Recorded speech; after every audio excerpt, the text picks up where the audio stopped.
Next देखते हैं कि spores are killed at this temperature, means की हम देखते हैं कि स्पोर्स टेम्परेचर है लेकिन हॉटर ऑन, यहाँ पे एक मिस्टेक है student, sorry for that. Only and only autoclave में ही स्पोर्स किल होते हैं स्टूडेंट्स। यहाँ पे स्पोरिंग फॉर्म का कैपेसिटेंट फॉर्म है 121 डिग्री सेंटीग्रेड। बट अगर आप यहाँ ड्राई हीट अप्लाई कर रहे हो, हॉटर ओवन अप्लाई कर रहे हो और इतना टेम्परेचर अप्लाई कर रहे हो तो जाके फिर स्पोर्स किल होगा। अदरवाइज स्पोर का एक्टिवेटेड पॉइंट 120 डिग्री सेंटीग्रेड है। 120 डिग्री सेंटीग्रेड अगर आप मेंटेन करोगे तभी जाके स्पोर्स किल होगा। Autoclave that is another most heat type of the examination है जिसमें अबाउ 100 डिग्री का एग्जांपल है। ऑटोक्लेव का टेम्परेचर कितना होता है तो 121 डिग्री सेंटीग्रेड। ये स्मॉल इंस्ट्रूमेंट है ऑटोक्लेव के, यहाँ पे नोब है, यहाँ पे वीजल से ये एकदम एयर टाइट वैक्यूम फॉर्म है, यहाँ से इनलेट है, ये आउटलेट है जहाँ से वो हवा बाहर आएगी। ऑटोक्लेव में moist heat destroy the micro organisms by the irreversible denaturation of enzymes and structure of the protein की जो उसकी एक प्रिंसिपल, हम वन लाइन प्रिंसिपल बोले ऑटोक्लेव का, तो that is called as water steam under pressure. That is the major autoclaving principle of the autoclaving form. That is a principle of the above 100 degree. And example है किसका 100 degree about का एक example है students, आपको ध्यान में रखना है कि जो इनरिवर्सिबल क्या है कि वो एंजाइमेटिक फॉर्म को कंप्लीटली परमानेंटली डिस्ट्रॉय कर देगा। Enzyme and the destruction of the protein.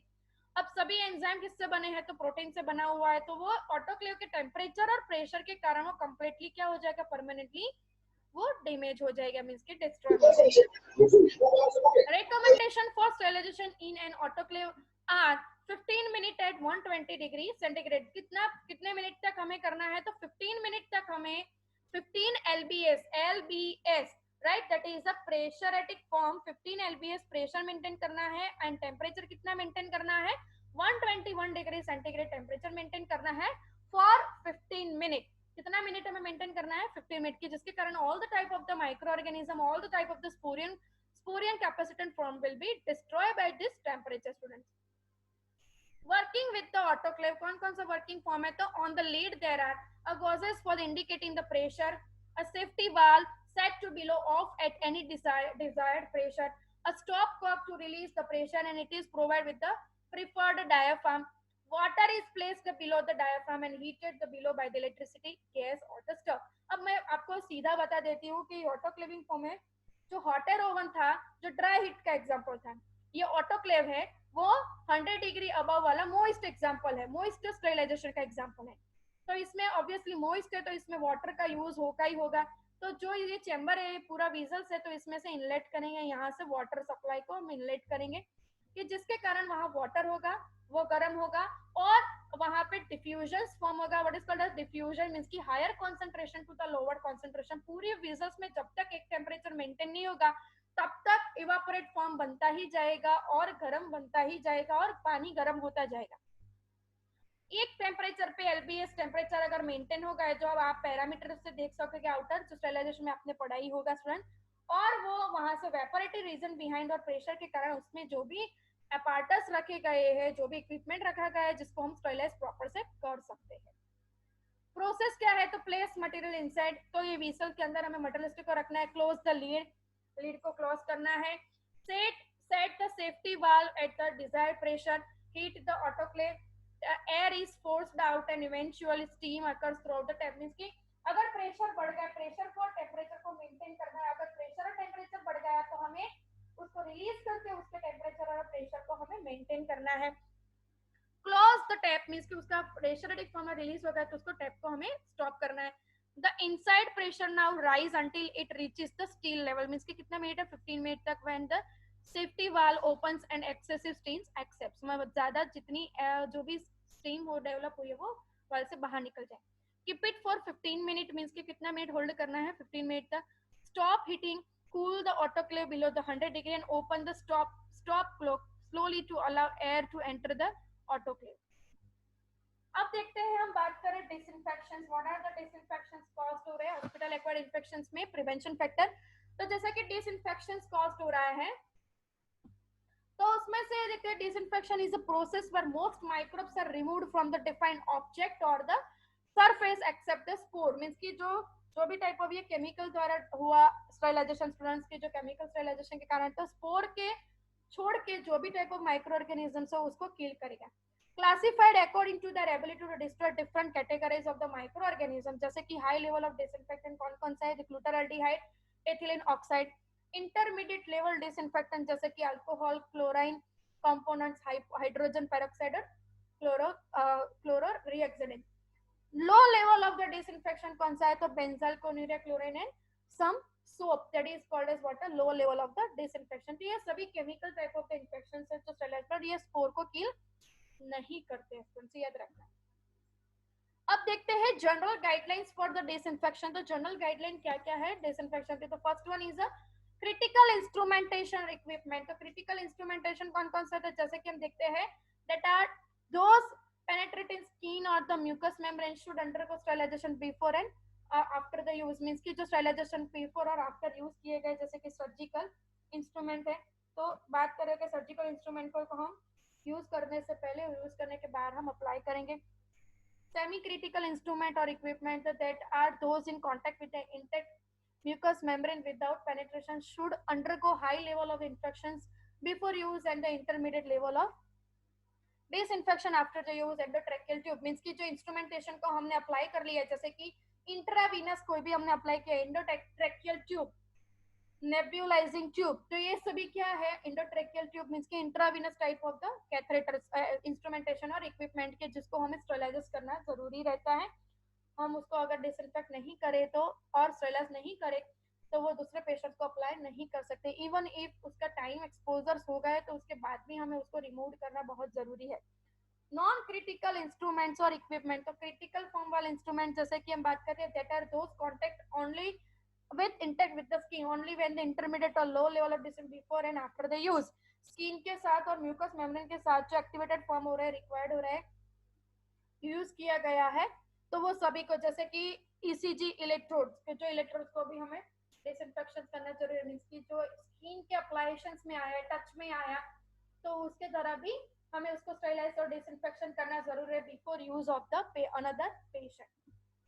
Role of the physician, what are the role of the physicians, means कि मेडिकल फिजिशियंस का क्या रोल है in a hospital acquired infection में। तो first one, physicians have a unique responsibility for the prevention and control of the hospital, means कि सबसे पहली किसकी जवाबदारी आती है हॉस्पिटल एक्वायर्ड इन्फेक्शन को कंट्रोल करने के लिए, प्रिवेंशन में, तो सबसे पहले फिजिशियन जो डॉक्टर होते हैं उनका आता है।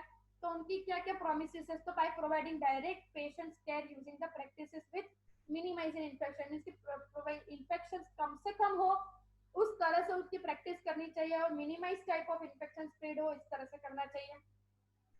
The second one, by the following appropriate practice of the hygiene, example hand washing and the isolation, means कि appropriate practice hygiene form में करनी चाहिए जो hand washing और isolation के साथ हमें, जैसा कि पेशेंट को देख लिया तो उसके बाद हमें तुरंत ही हैंड वॉशिंग करना चाहिए। जो भी type of infection type of किया गया है type of isolation type of the ward में उनको आइसोलेट करना, उसको एडमिट करना चाहिए।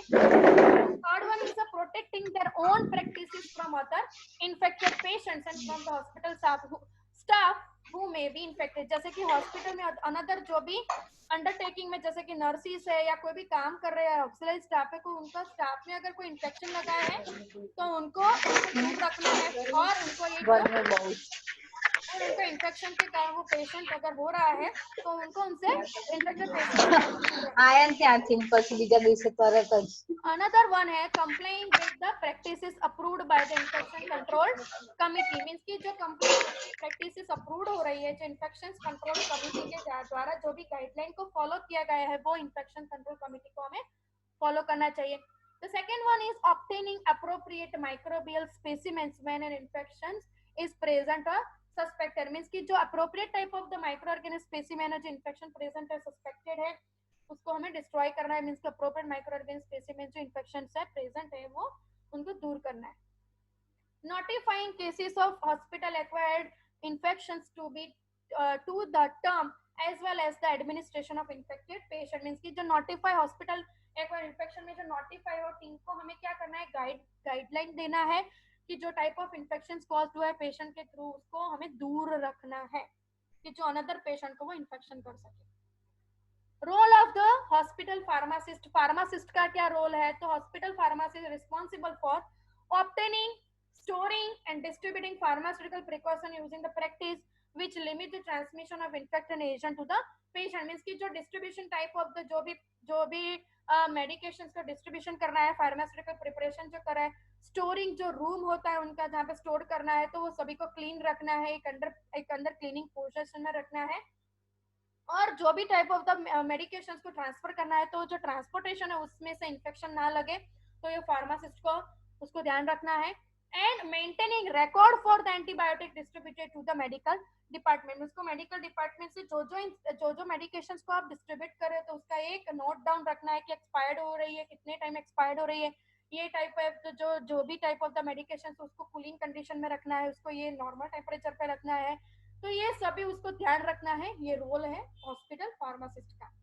Provide the antimicrobial use of the committee and infection control committee with the summary reports and trends of the microbial uses, means को उसको समझाना है कि ट्रेड्स क्या है, कंटामिनेटेड क्रॉस कंटामिनेटेड ना हो जाए, वो जो भी कैरियरेटिक पोजीशन जैसे कि कोई ट्रांसपोर्ट कर रहा है तो उससे कैरियर ना बने, तो ये रिपोर्ट करना है। प्रोवाइड इन समरी मींस कि उसको रिपोर्ट देना है, कोई भी टाइप ऑफ जो भी प्रोसीजर एसओपी कर रहा है उसका उसको समरी रिपोर्ट्स देना है। Providing summary reports of prevalence of resistance, monitoring and sterilization, disinfections and the environment where the necessary, means कि जो report cause कर रहा है, prevalence factor जो हो रहा है, resistant and monitoring the sterilization, disinfection and environment of the necessary, means कि जो type of environment में वो रख रहा है वो disinfection होना जरूरी है, sterilize monitoring उसका टर्न बाय टर्न वो स्टेरिलाइज है कि नहीं उसका मॉनिटरिंग करना है, तो रेजिस्टिविटी को फॉलो कर रहा है, मींस कि वो रेजिस्टिविटी मींस कि ना हो जाए उसको ध्यान रखना है, और क्रॉस कंटामिनेशन उसके कारण नहीं हो उसका ध्यान रखना है। Participation in development of guidelines for antiseptic, disinfectants and productives, means की जो पार्टिसिपेशन है, जो गाइडलाइन के मुताबिक जो डिसइंफेक्शन केमिकल डिसइंफेक्टेंट दिया गया है उसको, वो प्रोडक्ट को हमें यूज करना है, राइट स्टूडेंट्स। हम नेक्स्ट टाइम से यहाँ से हमारा टॉपिक अभी कंप्लीट नहीं हुआ है, हमारा टाइम कंप्लीट हो गया है स्टूडेंट्स, तो नेक्स्ट वीडियो से हम देखेंगे, यहाँ से कंटिन्यू टॉपिक हम नेक्स्ट वीडियो से देखेंगे, तब तक बाय स्टूडेंट्स।